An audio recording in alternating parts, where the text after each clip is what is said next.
हम समझते कि हम इस मुल्क में आजाद हैं। अरे कौन से मुल्क जाओगे, हम यहीं पैदा हुए, हम यहीं की मिट्टी हैं, हम यहीं मरेंगे। हमें कौन अमेरिका फ्री वीजे देते हैं, हमें कौन इंग्लैंड फ्री बुलाता है? ये हमारा मुल्क है क्योंकि हम इसका हिस्सा हैं। हमें इसके हकूक पता होने चाहिए, हमें अपने फराइज पता होने चाहिए। अपने बच्चों को आईने पाकिस्तान पढ़ाओ। जानते हो कभी जिंदगी में आइन पढ़ा है? पढ़ो ताकि हमें पता चले कि हम किस तरीके से बात कर सके। और इसके लिए बहुत जरूरी है। और हम पाकिस्तान को जिंदाबाद तो कहते हैं, लेकिन क्या हम उसे यहाँ जिंदा रखते हैं? क्या हम उसका हकूक अपने अंदर रखते हैं? हमारी जिम्मेदारी यहाँ खत्म नहीं होती। अब जो हमने करना था मैंने कहा कर लिया। अब हमें जरूरत है हम अपने मुस्तकबिल को महफूज करें। हमारा मुस्तकबिल क्या है? हमारा मुस्तकबिल ये बच्चे हैं। आज हम इस बात को कलाम में से देखेंगे कि हमारा मुस्तकबिल जो है हमारे बच्चे हैं। तो हम उन मुस्तकबिल को किस तरह से महफूज कर सकते हैं, ये हम पेरेंट्स की रिस्पॉन्सिबिलिटी है। ना सिर्फ अपने बच्चों के लिए, अपने कम्युनिटी के लिए, अपने माशरे के लिए, अपने मोहल्ले के लिए। आज कोई बच्चा गलत काम करता है, हम पास से गुजर जाते हैं। हमारा हक है अपने मुस्तकबिल को बचाएं। हमारा हक है हम किसी के बच्चे को भी करेक्ट करें। और ये माँ बाप का हक है जब उसके बच्चे को कोई करेक्ट करे तो वो बुरा न मनाए। मेरे बच्चे कह देता है, बेटा एक बच्चा बताओगे तो ढूंढे मुटेगा, देखो चले गए। बात क्या है कि जब हम अपनी जिम्मेदारी समझेंगे तब हमें पता चलेगा। मुझे लगता है इस काम में ना पाप मुझे पता, अगर आपको कल पता चले तो मैं आज आपको बता दूं आई एम फेड। लेकिन हमारे पास एक ऑप्शन है क्योंकि हम खा लेंगे। तो हमारे पास जो ऑप्शन है वो ऑप्शन पता क्या है? वो ये है, देखो औलाद खुदावंद की तरफ से विरासत है और पेट का फल उसकी तरफ से अजर। क्या है इसमें? औलाद खुदा की तरफ से विरासत में दी और अजर पेट का फल कैसे हो?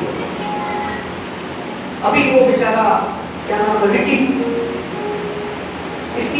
इसके साथ मेरी हमदर्दियां हैं। कल को इसकी अक्टूबर में बेचारे की शादी होगी और जो लड़की इसके घर में आएगी उसकी परंपरा, उसका उठना बैठना, उसका रहना, उसका खाना पकाना, उसका चलना फिरना उसने अपनी फैमिली से सीखा। इस घर में आएगी तो ये सबसे पहले उसको भाषण देगा, तो सुबह जल्दी उठेगी। ये ट्रेडिशनल भाषण है। वो बोलेगी ची, मुंडी देखो कहा जा रही है, ची, तू सासों जी की इज्जत करेगी, ची, तू भाभीों से यूं बात करेगी, ची, तू ये करेगी, ची, तू मेरा हुक्म मानेगी, ची। और वो दिल में कहेगी बेटा 2 साल क्या है, क्योंकि ये एक नेचुरल है। पता क्या है? आप जब किसी के घर जाते हो ये सच्चाई है कि ये जो सासू जी होती है ना, इसको चाबियां देनी ही पड़ती। तो सासू जी जितनी है या बनेगी दे दो शराफत से। हर अरूज को जवाल होता है, हर फिरौन के लिए मूसा पैदा होता है। और इसलिए आप शराफत से दे दोगे काफी तो अच्छा है। देखिए हेरोदेस ने 1870 बच्चे मार दिए। अरे बादशाह था, सामने खड़े होके ये बादशाह साहब बैठे, मैं कहूँ मैं भी किंग हूँ अपने मुल्क का, लेकिन मैं तुझे सज्जा नहीं करने आया, मैं एक और बादशाह को सज्जा करने। वो तो सटकेगा ना, दिमाग को हिलेगा, उसका कोई फॉल्ट नहीं था। तो कोई भी अपनी हुकूमत शराफत से दूसरे को नहीं देता, मगर सासू जी दे दोगी तो अच्छा। और बहू बेटा सुन लो मेरी बात, आखिर को तुम्हें अपने घर जाना है। तुम्हें एक बारीक बात बताऊं, मैंने किसी को बताई थी। उस बच्ची को, वो हमारे चर्च में संडे स्कूल टीचर थी, मैंने उसको कहा बेटा जब तू अपने घर जाएगी तेरी सास अगर हड्डी को काटते तो तू भी ध्यान से काट। अगर तेरी साथ यूं देख लेता है तो तू भी यूं देख लेगा। अगर वो घी से पहले प्याज डाले तो तू भी घी से पहले प्याज डालना, उसको रोज करना। और उधर एक काम नहीं करना, मेरी अम्मा है ते मेरा अम्मा। ये नज़म चलती है आज 22 साल हो गए, मैं भी बर्दाश्त कर रहा हूं। ये कभी नहीं करता। और शासन जी से कहना, जैसी तू सुपर में अकलमंद है ना, मेरी माँ तो फिर देख 2 साल में जाके मिलेगी, खुद बस हो, कुछ भी नहीं होगा, राज देना।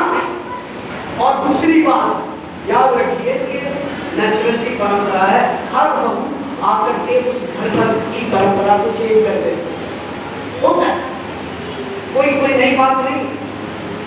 क्योंकि जितनी सासें याद रख, तेरी सास की एक और परंपरा थी और तेरे पति ने तुझे भाषण दिए थे यूं करेगी और तुझे कहा था जी, मगर आज तू वो कर रही है जो तू चाहती है।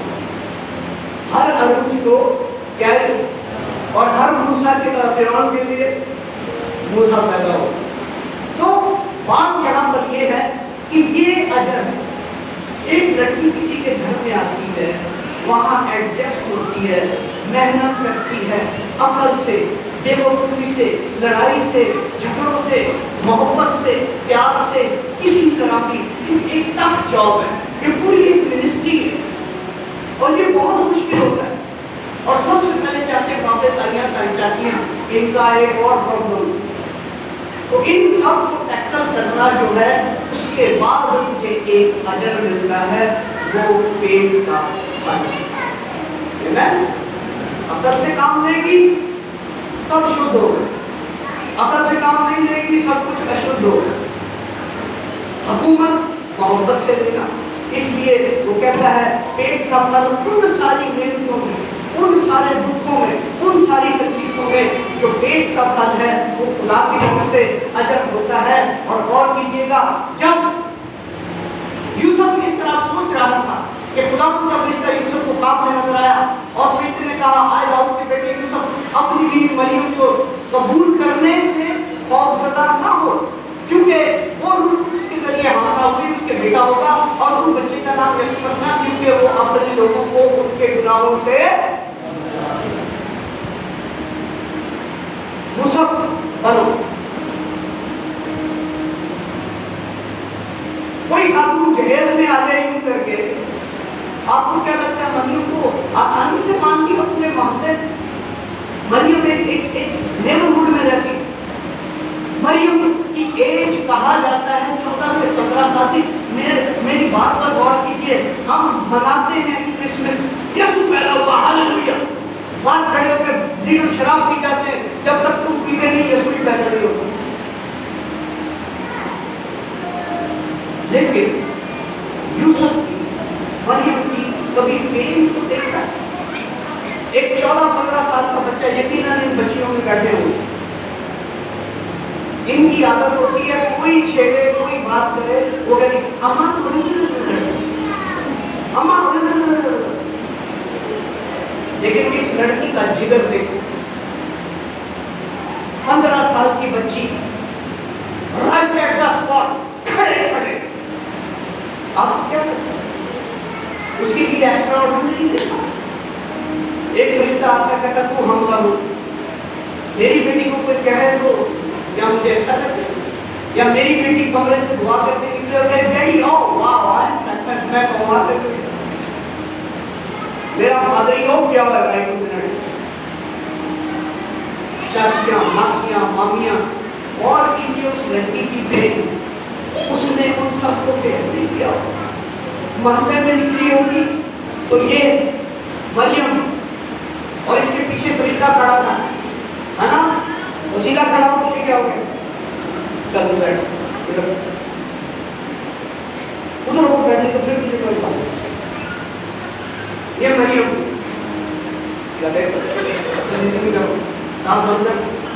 ये देखिए, ये खड़ा था फरिश्ता, अम्मा आएगी बात कर, मैं खड़ा हुआ बोल, इधर खड़ा है क्या? तेरा बाप आएगा और खड़ा गया, रिश्ता भाइयों बन गया क्या? और मरियम ने कहा see daddy mummy I am pregnant, और फरिश्ते ने कहा हे रोड में ऐसा नहीं हुआ बेटा।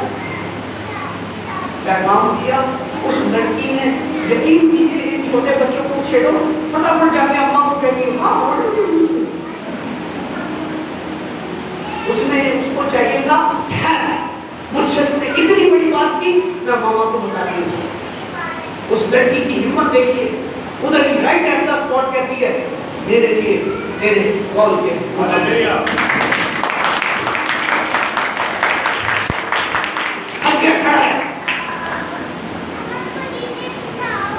नौ माह उसको भी वॉक करने की जरूरत थी, जिंदगी की ऐसी क्या सुनती नहीं हो, या सब उसके गुजरने के हालेलुया करते हो। इतनी पेन, इतना दर्द उसके सहा, उसके दर्द को कभी महसूस करना क्रिसमस पे। फिर यूसुफ भाई को देखो, आपको क्या लगता है कृष्ण ने उसको कहा और मान लिया? ये पक्के मजहबी लोग थे, ये पांचे उठा के चलने वाले थे, ये वजू करने वाले लोग थे, ये कोई सीधे लोग नहीं थे। मान के फटाफट, मुझे तो लगता है फरिश्ते ने कहा आप भी जवाना फिर कुछ करिए, तब उसने कहा होगा ऐसा पर, लेकिन उसके दोस्तों ने उसे छोड़ा। सारी यकीन करते हैं ऐसा नहीं हुआ। हमें इन दोस्तों के दर्द का, इनकी तकलीफ का एहसास करना चाहिए, तब हमारे लिए नजारा कायम हुई। लोगों ने दर्द उठाया, लोगों ने पेन उठाई, लोगों ने बदनामियां सही, लोगों ने बातें सुनी, लोगों ने पता नहीं उनके काम को कितना बुरा लगता होगा कि इतना बड़ा फैसला करके तब बेटा तेरी और मेरी आजादी। लोगों के दर्द के साथ आजादियां दर्द से मिलती हैं, इसलिए दर्द को याद रखिए। इस शख्स के लिए आसान नहीं था। दोस्तों ने कहा होगा जेल चले आया, बहुत मुश्किल काम था, क्योंकि कोई मानने को तैयार नहीं था। मानने को तैयार होते तो 1870 बच्चे क्यों मार देते उसके पीछे। और फिर नाम, जब हम बात करते हैं तो नाम रखना बड़ा आसान नहीं होता। नाम अगर चाची ने कहा और हमने नहीं रखा तो नाराज, फुफड़ ने आख्या नहीं रखा वो नाराज। लेकिन मेरे सरकार की बात देखो, मेरे सरकार का नाम भी बताया गया, मेरे सरकार के नाम का मतलब भी बताया गया, मेरे सरकार के नाम की नबूवत भी की गई कि वो इस दुनिया को क्या करेगा, नजात देगा। ये नाम की बात है, ये नाम की अजमत है, ये नाम का काम है। और हम कहते हैं नाम में क्या रखा है, हम नाम रख देते हैं टॉमी। हाँ, तुम्हारा पुता पुता, सारा पुता टॉमी। नाम ध्यान से रखा करो, इसलिए कि नाम पुकारने से तकलीफ होती है, खल्क होता है। इसलिए हमें जब नाम रखना है फटाफट अन्यवा रख दें। मेरे बेटे का नाम अक्षय है, मेरे बेटे का नाम रवि है। बताए इसका मतलब? सिर्फ एक बंदे से इंस्पायर्ड हो रहे हो, यसु से नहीं इंस्पायर्ड हो रहे। और फिर यहाँ पर बात क्या, नाम का मतलब बहुत जरूरी होता है। जब नाम रखा जाता है तो माँ बाप को उसके लिए एक मुश्किल काम करना पड़ता है, समझ नहीं आती हम क्या करें। और फिर जो अच्छी बात है, देखो औलाद खुदा की तरफ से मिरास और पेट का फल क्या है जी, अजर है। अजर तकलीफों से मिलते हैं बेटा, अजर लेना है तो तकलीफें उठाओ।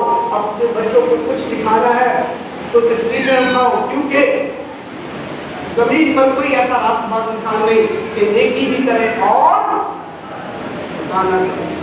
इसलिए हमें फजल की जरूरत है ताकि हम खुदा की बात को समझे और गौर कीजिए। मैंने आपसे कहा था हमारे पास ऑप्शन है, मैंने कहा मैं नाकाम हूँ अपने बच्चों को तैयार करने में, लेकिन देखिए बस जो कुछ हो तुम्हें बताएं वो सब करो, ये हमारा राइट है।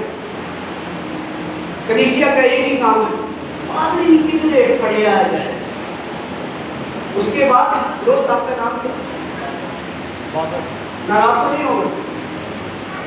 पादरी खड़े आ गया, पादरी कह रहे यार सॉरी गलती हो गई, डॉक्टर साहब ठीक अच्छा गलती हो गई माफ भी कर देता, पर कीता क्यों?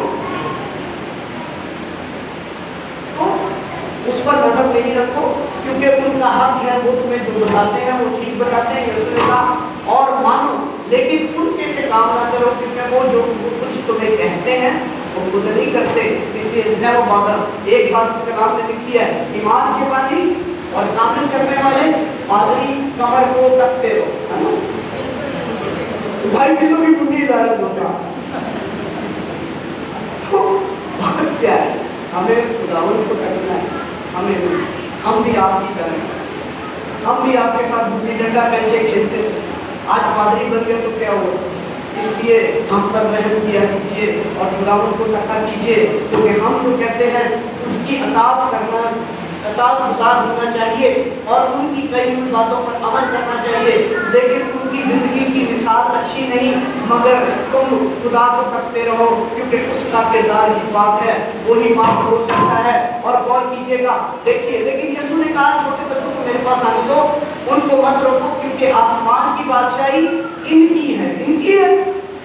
तो ऐसा भी है जो ईमान को लाता है बगैर किसी बहस के। और गौर कीजिएगा, बात क्या है, हर चीज का एक सही वक्त होता है और जमीन पर हर बात का एक सही वक्त होता है। टाइम इज क्लिकिंग, टाइम हो रहा है, टाइम खत्म हो रहा है, और जब जरूरत पड़े कह दीजिएगा मैं बंद कर दूंगा। और जब हम देखते हैं तो गौर कीजिएगा,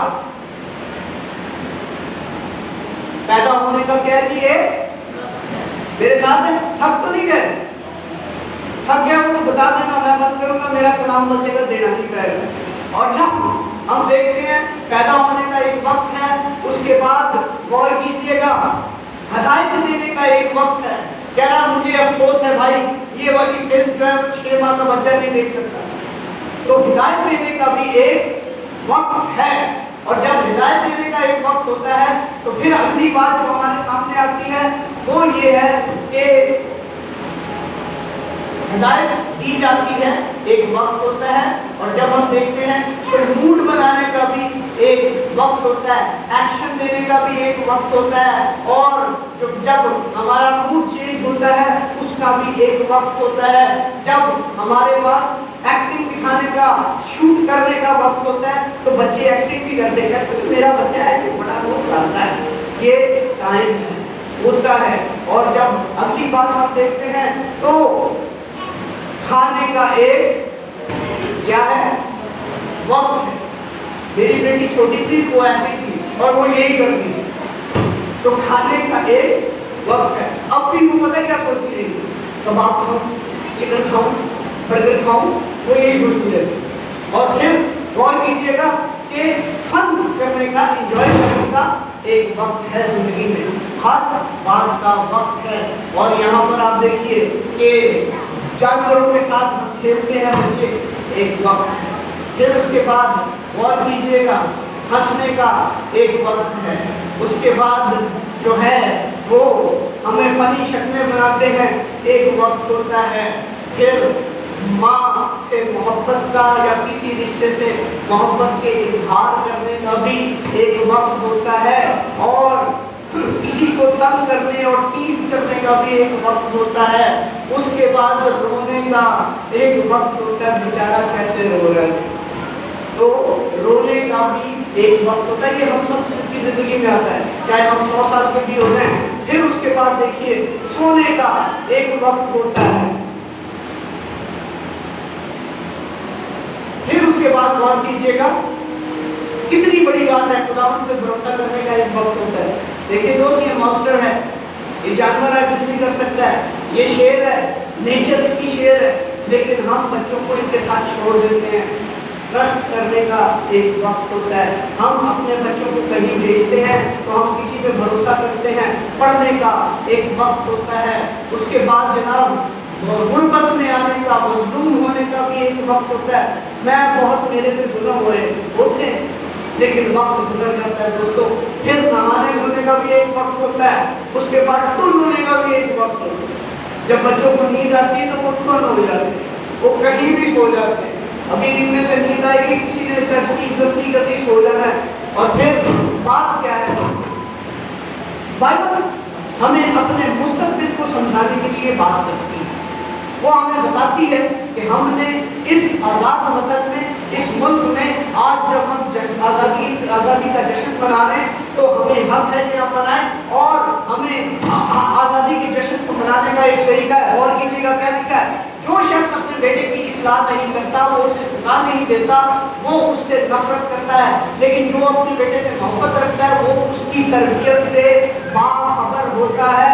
तुम्हारे 3 बच्चे कहाँ जाते हैं, कहाँ उठते हैं, कहाँ बैठते हैं, हमें पता होना चाहिए, हमें अच्छी तरह खबर होनी चाहिए। जब हम अपने बच्चों से सवाल करते हैं बेटा कहाँ जा रहे हो, तो उसका जवाब पता क्या होता है, आ रहे हैं। ये जवाब नहीं, तुम्हें पता होना चाहिए किस किस दोस्त के साथ बैठता है, कहाँ उठता है, कहाँ बैठता है, क्योंकि तुझे उसकी तरबियत करनी है और ये आज़ादी का हक है। और जब हमें सजा दी गई तो हम लोगों ने खुशी नहीं मनाई, बल्कि सजा पाना दर्द से भरा हुआ था। लेकिन सजा पाने के बाद हमने सबक सीखा। मुझे अपना अब्बा बड़ा गलत करता, हर वक्त मारता रहता था, यार ये अब्बा मैंने कहाँ से दे दिया। लेकिन आज वो नहीं देख रहा, उसको सैल्यूट। इसलिए बेटा अब्बा जो कहते हैं ना, वो तुम्हें बाद में पता चलेगा। इसलिए सजा मिलती है, बुरा तो लगता है, मगर सजा बाद में अपने बच्चे की तरबियत करे, मगर जब गुस्से में हो बच्चे को मत मारे। और दूसरी बात, माँ, हमारी कम्युनिटी में माँ ज़्यादा दिखाती है। ये जब 13, 14 साल 12 साल के होते हैं ना, ये जब तुम मजा आ गया माँ और मारते हैं हाथ नरम, लेकिन बाप का काम नहीं है। तरबियत बाप के हाथ में, शफकत माँ के हाथ में। इसलिए बाप को चाहिए कि वो तरबियत करे, और जब बाप करता है तरबियत तो हमारी सबकी ख्वाहिश होती है कि हमारा बच्चा खुदा में बढ़े, हमारे बच्चा खुदा की तालीम हासिल करे, खुदा की खिदमत करे। लेकिन ये सब कुछ अचानक नहीं होता, बड़े आराम से। अभी किसी से मैंने बात की तो कहता खुदावंद करेगा, खुदावंद नहीं करता। उसने तुझे कह दिया अपने लड़के की तरबियत, ये है लड़का, ये एज, इसकी तरबियत उस राह पर कर जिस पर उसे जाना है। अगर तुझे उसको पायलट बनाना है तो तूने उस पर काम करना है, मैट्रिक के बाद दूल्हा बनेगा। इसलिए अपने मुस्तकबिल को बचाओ, ये तुम्हारी आज़ादी का हक है। और वालिदैन के नाते वालिद समझते हैं, वालिदैन समझते हैं उनके लिए तोहफा है, लेकिन वो परेशान रहते हैं जब बच्चे बदतमीजी करते हैं, जब बच्चे राइट इन्फॉर्मेशन नहीं देते, तो ये आपकी और मेरी तरबियत का प्रॉब्लम होता है। इसलिए बाइबल हमें इस बात के लिए बहुत अच्छी तरह कहती है, और कहती है मुझे पढ़ तो मैं तुझे बताऊंगी कि तुम्हें करना क्या है, किस तरह से तरबियत करनी है, किस तरह से अपनी आज़ादी का इस्तेमाल करना है। ये जो हाथ पालना झुलाते हैं ना, ये दुनिया पर हुकूमत करते हैं। ये हाथ किसके हैं जी? ये हाथ एक नाजुक सी माँ, वो माँ जो वजन नहीं उठा सकती, ये हाथ उसके हैं, और यही हाथ दुनिया पर हुकूमत करते हैं। इसका नाम नहीं होता, इसको इज्जत नहीं मिलती, मगर ये हाथ वो हाथ है जो दुनिया पर कैसे हुकूमत करते हैं। अलेक्जेंडर द ग्रेट, उसने पूरी दुनिया को जीत लिया, मगर उसकी माँ की एक बात उसे लग गई, और वो बात ये थी दुनिया तुम्हारी है, इसे ले लो। ये नाजुक हाथ था जो उसका पालने को जुलाती थी, जो उसकी नबी बदल रही थी। और जब ये बड़ा हुआ तो माँ इससे जो कहती थी कि ठस करके कर देता था। नाम नहीं था माँ का, लेकिन माँ की हुकूमत होती है। माँ एक बहुत बड़ी रिस्पॉन्सिबल होती है। माँ अगर अपने बच्चे की तरबियत करना चाहती है तो माँ को एक मजबूत, पावरफुल, अंदर से मजबूत माँ होना चाहिए। अंदर से मजबूत माँ होने के लिए ही इंसान अपने मुस्तकबिल को बचा सकता है। उसके पास इब्राहिम का सा ईमान होना चाहिए, मुझे अपने लड़के की तरबियत करनी है, खुदावंद मुझे ईमान दे, इसलिए इसको बिठाओ और तरबियत दो। और जब हम इस तरह से बात करते हैं तो हमें पता होना चाहिए कि हमारे पास इब्राहिम का सा ईमान है। दूसरी बात, हमारे पास संसद की सी ताकत होनी चाहिए। 5 मिनट्स हमारे पास सैमसन की सी ताकत होनी चाहिए, हमारे पास सुलेमान की सी हिम्मत होनी चाहिए, हमारे पास अय्यूब का सा सब्र होना चाहिए कि एक माँ की जिम्मेदारी है, हम खुदा पर डालते हैं, खुदा ही मेरा बच्चा संभालेगा। नो, खुदा सिर्फ उसको संभालता है जिसके पास टेक्निक्स होती हैं, हमें बसीरत चाहिए डैनियल किसी कि हम देख सकें हमारा बच्चा आया कहाँ से है, हमें पता चलना चाहिए। और जब हम देखते हैं तो गौर कीजिएगा, हमारे पास दाऊद किसी इंतजामी सलाहियत होनी चाहिए, हमारे पास इन सारे लोगों की सारी चीजें होंगी, तब हम अपने बच्चों की तरबियत करके अपनी आज़ादी का सही इस्तेमाल कर सकते हैं। क्योंकि माँ कुर्बानी का निशान है। माँ अगर बर्गर है तो भी पहले बच्चे को खिलाती है, माँ अगर बगैर छत के बैठी है तो भी पहले बच्चे को खिलाती है, माँ अगर खुद भूखी है तो बच्चों को दे देती है। जानवर भी अपनी बात को समझता है, इसलिए किरदार माँ का बहुत बड़ा है ताकि वो बच्चे को तरबियत कर सके। और लिखा है लड़के की तरबियत उस राह पर कर जिसको रुझ जाना है वो बूढ़ा होकर भी नहीं चलेगा। इसलिए जब हम सजा देते हैं तो उसकी हमें कोई प्रॉब्लम नहीं है, इसलिए जरूरत पड़ने पर अपने बच्चे की तरबियत कर, उनसे सही से सजा देगा तो वो मर ना जाएगा। आजाद कर अपने बच्चे को और तू भी आजाद हो जा। और जब हम आजाद होते हैं और इन सब आजादियों के ऊपर एक आजादी जो बहुत जरूरी है उसका हमें पता होना चाहिए, और वो सबसे बड़ी आजादी मेरे और तेरे यीशु ने हमें दी। और वो आजादी क्या है? यीशु ने कहा कि बस अगर बेटा तुम्हें आजाद करेगा तो तुम वाकई ही खुदा रेवोल्यूशनरी है। खुदा चाहता है कि हम आजाद हो, खुदा चाहता है कि आज़ादी हमारा सेवा हो। यीशु मसीह के वसीले ही से जिंदगी और गुनाह की ताकतवर लिफ्ट से हम आज़ाद हो सकते हैं। इसलिए हमें आज़ाद होना है, हमें आज़ादी मनानी है। लेकिन आज़ादी बनानी है तो हमें आज़ादी अपने मुस्तकबिल को बचा के बनानी है। अपने मुस्तकबिल को बचाओ। लड़के की तरबियत उस राह पर करो कि जिस पर उसे जाना है वो पूरा होकर भी उससे नहीं चलेगा। हालेलुया। आप सबको बरकत दे। हम अपनी आंखों को आज शिफा के बजाय खुदा से मांगिए कि खुदा मुझे फैम बता कर, ताकि आज